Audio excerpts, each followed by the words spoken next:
Hey guys, let's discuss new topic from MLOps playlist. So the topic is GPU scheduling. So in earlier video we have seen that what is GPU and we require GPU for the deployment, okay, to run the model.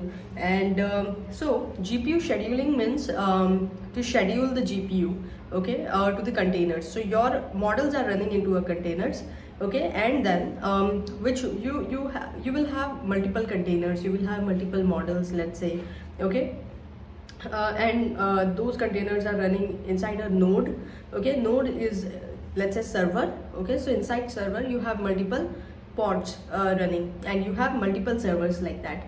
Now for each server, okay, one GPU is associated, okay, as a resource. So now the pod where your container is running and inside container your model is running, right?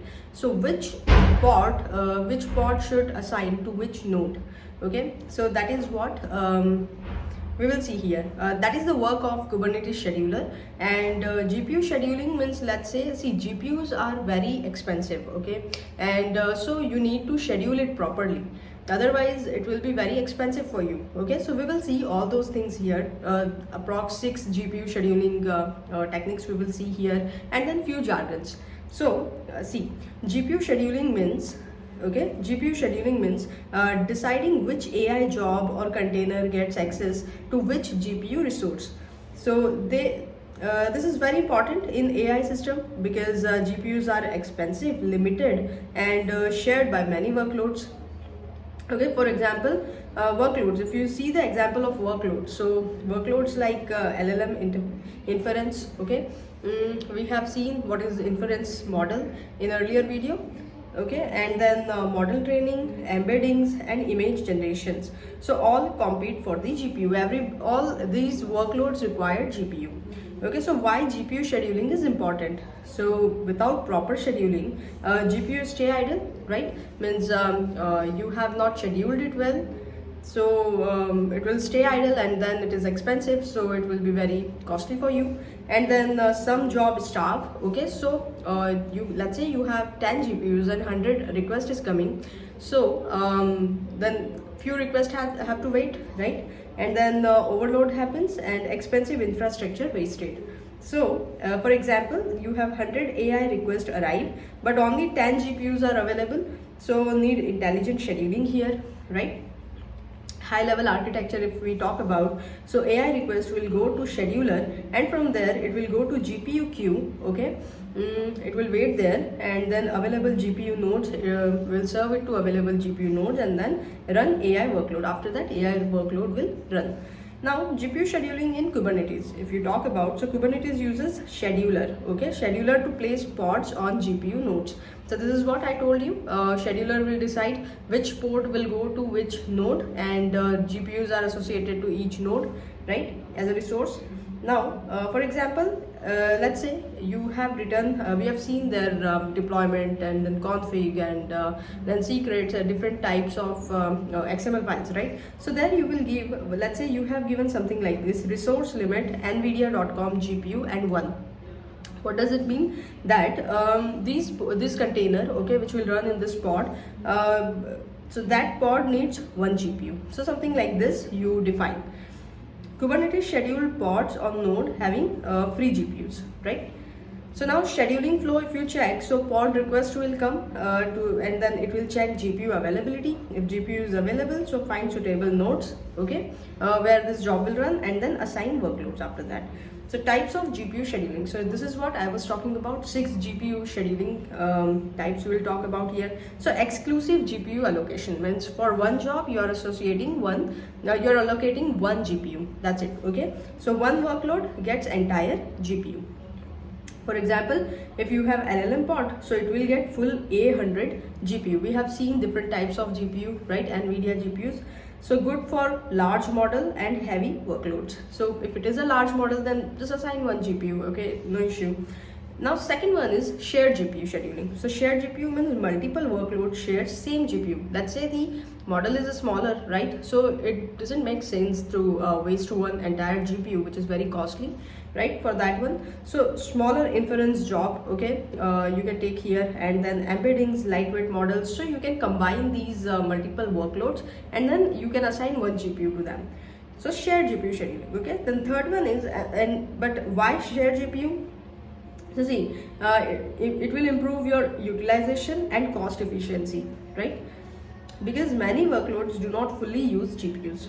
Now, third one is fractional GPU allocation. Now you have one GPU and you will divide it into multiple fractions, and then those fractions you will assign to the workloads, okay. So for example, you have three jobs, A, B and C. So 50% you are assigning to job A, then 25% to B, and then 25% to C.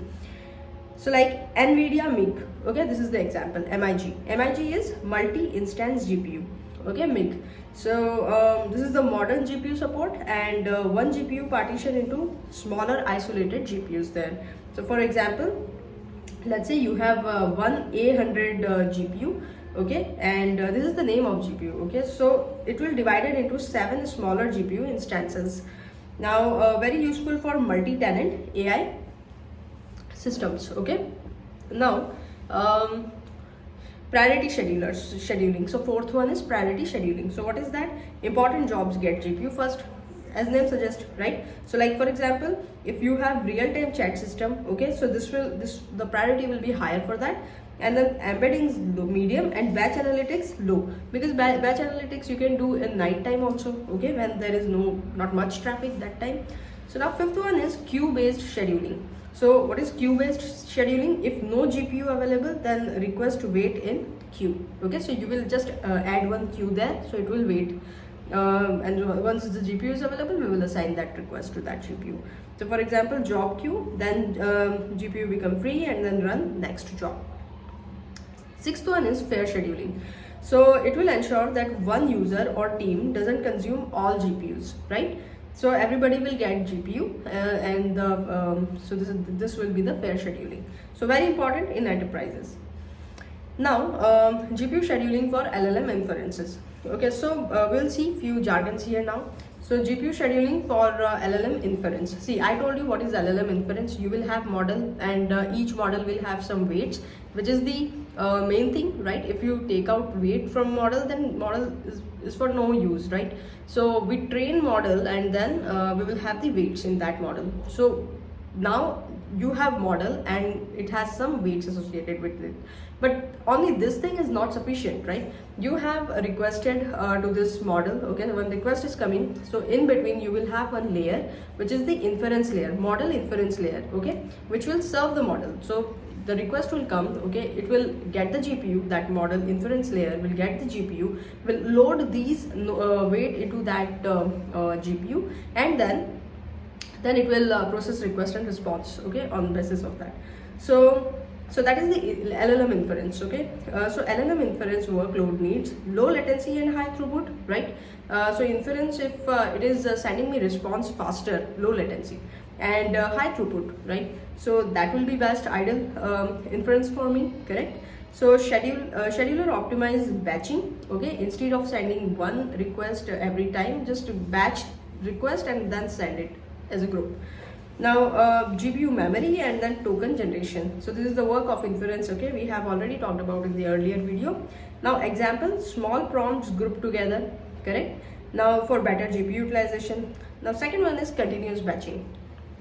Continuous batching means, I told you, it creates batch, right? But if the new request is coming, that request doesn't have to wait, okay, you can add that in the existing batch. So model inference engine like vLLM or TensorRT LLM, okay, will help you to achieve this. So dynamically add request to active GPU batches. So huge optimization, okay. Now third term is GPU affinity. What is GPU affinity? So it means that some workloads require same GPU, same node and local memory, right? So scheduler respect placement rule, but I want only this one only every time, right? Why? So let's say example, model cache exists on GPU node A. So scheduler schedule nearby, okay, it will take less time. So I want that cache on node A only every time, right? So this time. Now GPU memory scheduling. So important problem like scheduler check free VRAM. What is VRAM? So like in CPU you have RAM, same as in GPU you will have VRAM. Okay. So scheduler first will check that free VRAM. Okay, where it is. You can have multiple GPUs. Then model size and KV cache size. Okay. So before placing workloads. For example, 70 billion parameter model needs huge VRAM, correct? Cannot fit into smaller GPU. So scheduler will check this also. Definitely he has to check, right? So VRAM is the full form is video random access memory, and is the memory available on GPU, okay, graphics processing unit. Think of it as GPU equivalent to system RAM, right? So simple analogy, CPU uses RAM, GPU uses VRAM. That is what I told you. Now next one is multi-GPU scheduling. So large model may need multiple GPUs. Okay, now here you will have the one model and then multiple GPUs. So scheduler allocate GPU groups together. So for example, model required 4 GPUs, so scheduler reserve 4 together, right? Now next is auto scaling. So when workloads increases, so more requests will come, add GPU nodes, right? So common in Kubernetes cluster. GPU bin packing. What is GPU bin packing? So see, what is our goal? Maximize GPU utilization, right? So for example, instead of one small job per GPU, what you will do, you will pack multiple small jobs together and then send it to GPU. Okay, so this is called GPU bin packing.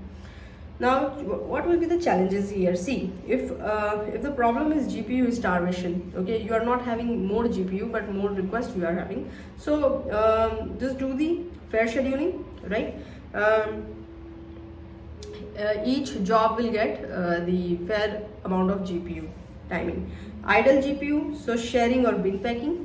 Okay, large model memory, so multi GPU allocation. For large model, just allocate multiple GPUs. Traffic spikes, so auto scaling, and expensive GPU, fractional sharing. Now monitoring metrics, if we talk about, so what all metrics we will be used to monitor our system. So first one is GPU utilization. Okay, what is the meaning of GPU utilization? We use it for efficiency, to usage efficiency, to check it. VRAM usage, so memory usage. Okay, then queue length, so pending jobs. Okay, what is the length of a queue? Means how many jobs are pending. And TTFT, time to first token, so AI response latency, right? When first time your token is coming, so that is the response latency. So real technology is used. So for scheduling we use Kubernetes. For GPU discovery we use NVIDIA device plugin, and for GPU partitioning we use MIG, multiple instance GPU, and then continuous batching, so vLLM inference layer, and distributed AI workload, so we use RAI. Example, enterprise AI flow. So user query will go to inference router. Okay, you can have multiple inference model, and then GPU scheduler. Okay, so scheduler GPU for this one, and assign GPU worker, run model, and then stream response. So that's it. Thank you.